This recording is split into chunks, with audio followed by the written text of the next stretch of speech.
यहाँ पे आए। आज प्रेस कॉन्फ्रेंस करने के लिए हमारे साथ जो जुड़े हैं हमारे भारतीय जनता पार्टी के सीनियर लीडर और हमारे एमएलए और चहीते leader of opposition Shri Sunil Sharma ji, और उनके साथ जो हमारे भारतीय जनता पार्टी जम्मू कश्मीर के स्टेट जनरल सेक्रेटरी जो है हमारे अनवर खान साहब है।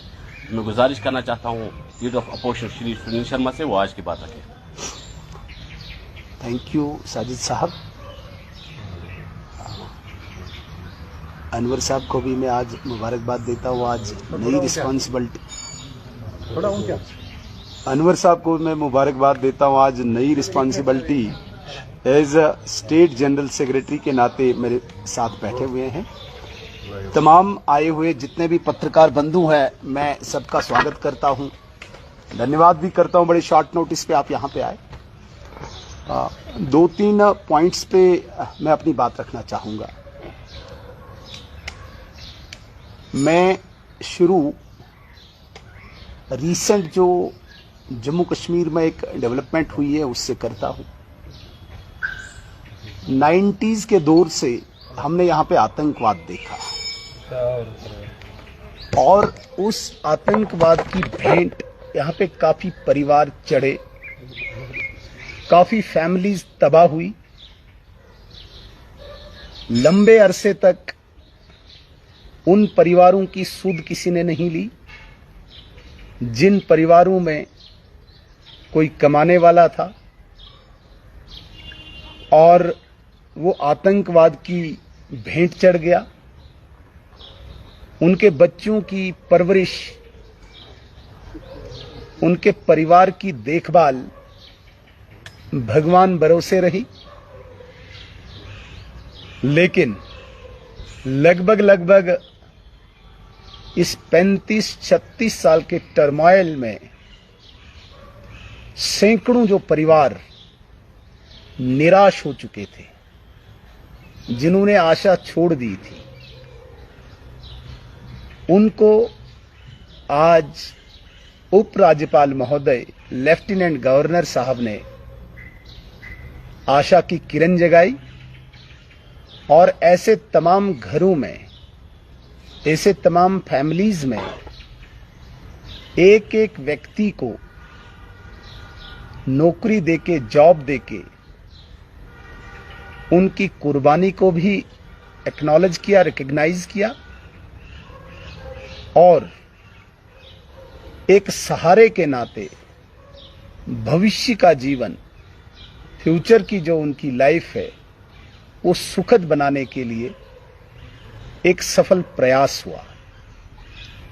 मुझे बताने में बड़ी प्रसन्नता हो रही है, बड़ी खुशी हो रही है कि पिछले लगभग 10-15 दिनों में सैकड़ों परिवारों में विक्टिम्स जो थे, टेरर विक्टिम्स जो थे, उन घरों में फास्ट ट्रैक पे प्रशासन द्वारा डॉक्यूमेंटेशन की गई। ऑनरेबल एलजी महोदय की डायरेक्शन पे, और 2 फंक्शंस जो अभी हुए, जिन फंक्शंस में उनके ऑर्डर्स को बांटा गया, मुझे लगता है कि एक खुशी की लहर ऐसे तमाम टेरर विक्टिम्स फैमिलीज में दौड़ गई। इसके लिए मैं आपके तमाम जितने भी लोग यहाँ पे बैठे हुए हैं, आपके माध्यम से प्रशासन और लेफ्टिनेंट गवर्नर साहब को मुबारकबाद देना चाहूँगा, धन्यवाद करना चाहूँगा। और जितने भी अभी लोग लाइन में हैं, वेटिंग में हैं, पाइपलाइन में हैं, उनको जल्दी से जल्दी ये जॉब, ये एम्प्लॉयमेंट मिले, इसके लिए प्रार्थना भी करता हूँ। हालांकि लेफ्टिनेंट गवर्नर साहब ने फाइनल कर दिया है, एक टाइमलाइन फिक्स कर दी है कि शायद 1 महीने के अंदर अंदर तमाम ऐसे लोगों को जॉब मिले। तो ये बहुत बड़ी बात है, इसे हम, मुझे लगता है कि लाइटली न लें। ये बहुत बड़ी बात है जम्मू कश्मीर के लोगों के लिए। ऐसे घरों को, ऐसे फैमिलीज को आज चिन्हित करके, आइडेंटिफाई करके, जो 90 के दशक से लेके अभी तक विक्टिम्स थे, इंतजार में थे, सरकारों से वो मांग कर रहे थे, ऐसे लोगों को जॉब देके, सहारा देके लेफ्टिनेंट गवर्नर साहब ने एक बहुत बड़ा कदम उठाया है। और दूसरी तरफ सरकार जो बनी हुई है, जिस सरकार ने वादे किए थे, जिस सरकार ने दावे किए थे, उमर अब्दुल्ला साहब की गवर्नमेंट वो केवल और केवल ड्रामे कर रही है। और मैं ये कहने में बिल्कुल शर्माऊंगा नहीं, उमर अब्दुल्ला साहब ओवर स्मार्ट बनने की कोशिश कर रहे हैं। ओवर स्मार्ट में इसलिए बोल रहा हूं, वो कश्मीर के लोगों को विशेषकर इस तरीके से अंडरमाइन कर रहे हैं जैसे यहां पे मूर्ख बैठे हैं, उसके ड्रामे को कोई समझ नहीं रहा। 13 जुलाई का वो वाकया जहां पे वो दीवार फांद रहे हैं। एक चीफ मिनिस्टर की गरिमा होती है, मर्यादा होती है। उन सारी मर्यादाओं को तार तार करते हुए पुलिस से झगड़ते हुए देखा।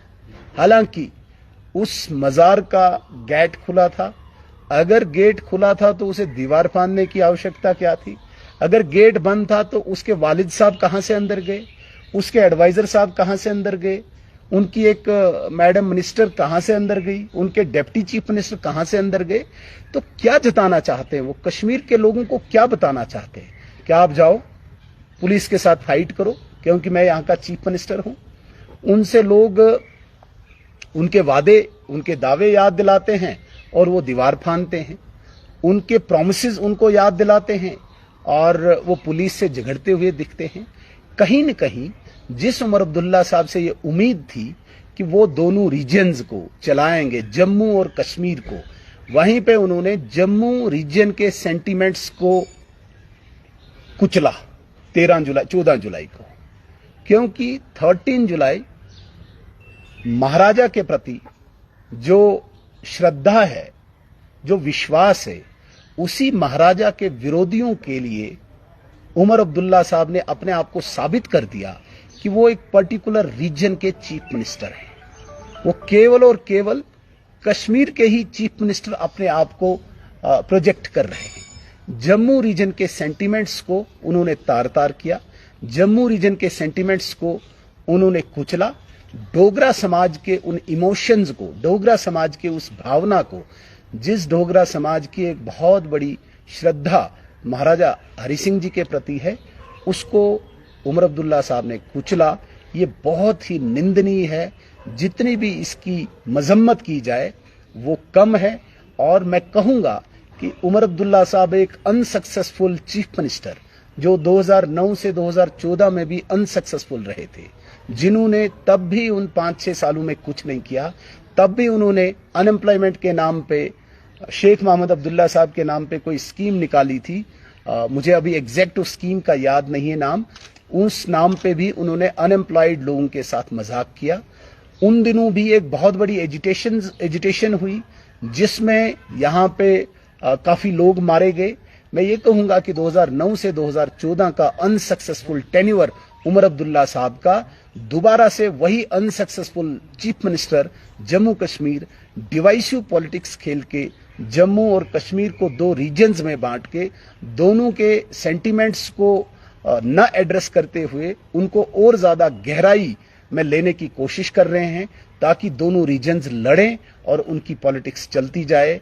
एक और बात मैं यहां पे स्पष्ट करना चाहता हूं, जो उमर अब्दुल्ला साहब चीफ मिनिस्टर बनते ही ये कह रहे थे कि हमें बीजेपी से कोई उम्मीद नहीं है, सो कॉल्ड जो 370 वो कहते हैं वापस आएगा। उन्होंने स्पष्ट कहा था कि भाई इंडिया अलायंस आएगा तो हमें उम्मीद है कि 370 वापस वो लाएंगे।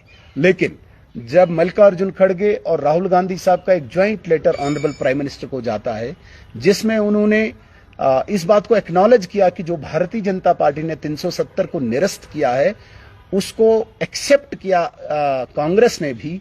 मैं कहता हूं कि देर आए दुरुस्त आए। उन्होंने भी कहीं पे भी उमर अब्दुल्ला साहब के उस सो कॉल्ड स्पेशल स्टेटस का न जिक्र करते हुए उमर अब्दुल्ला साहब और बाकी पार्टियों का पर्दाफाश किया है, झूठ का पर्दाफाश किया है। जो झूठ उन्होंने कश्मीर के साथ किया था, मैं तो कहूंगा एक टरबाज, जिन्होंने हमेशा झूठ कहा है, टर कहे यहां पे कश्मीर के साथ। कहां है इंडिया अलायंस का? इंडिया अलायंस ने आज स्पष्ट कर दिया कि वो स्टेटहुड मांगते हैं। स्टेटहुड भारतीय जनता पार्टी का एजेंडा है।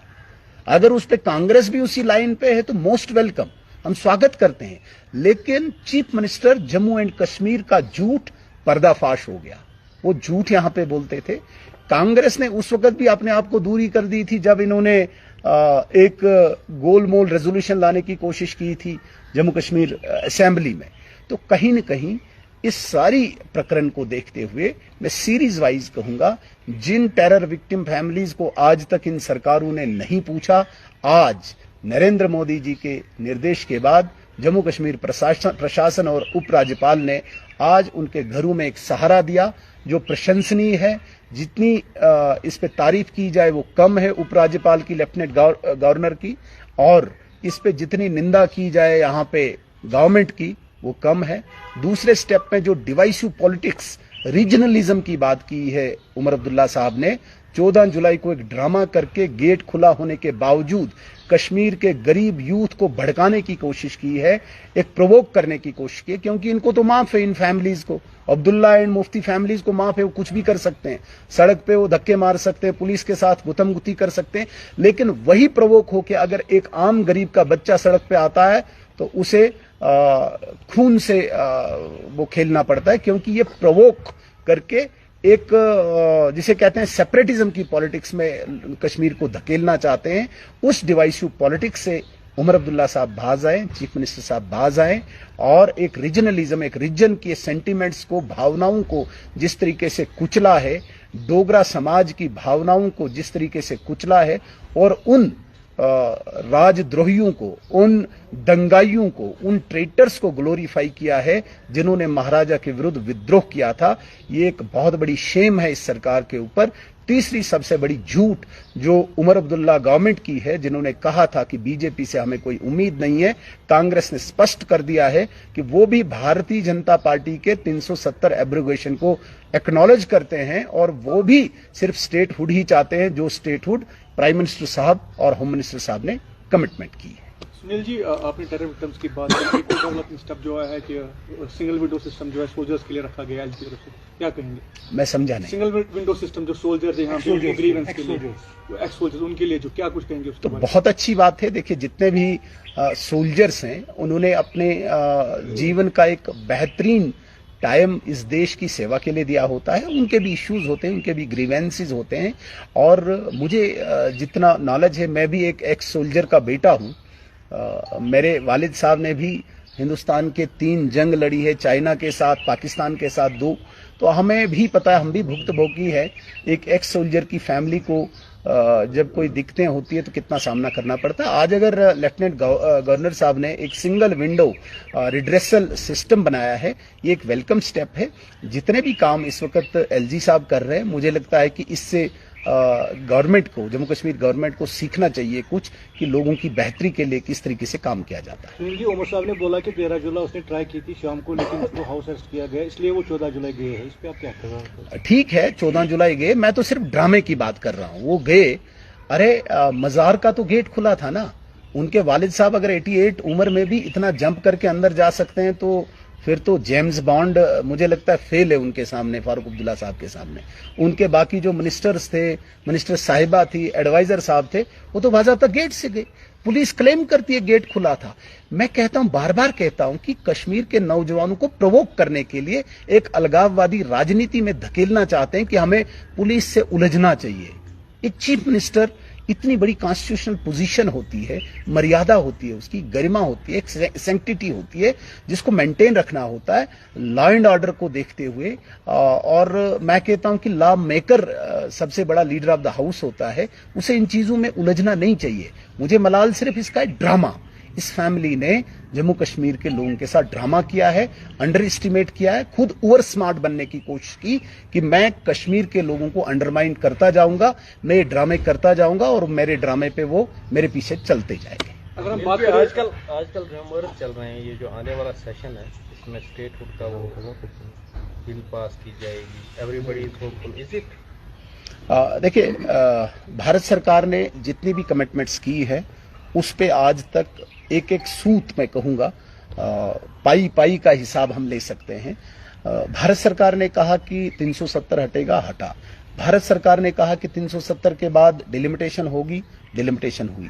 भारत सरकार ने कहा 370 के बाद चुनाव होगा, चुनाव हुआ। भारत सरकार ने कहा कि स्टेटहुड आएगा, स्टेटहुड आएगा।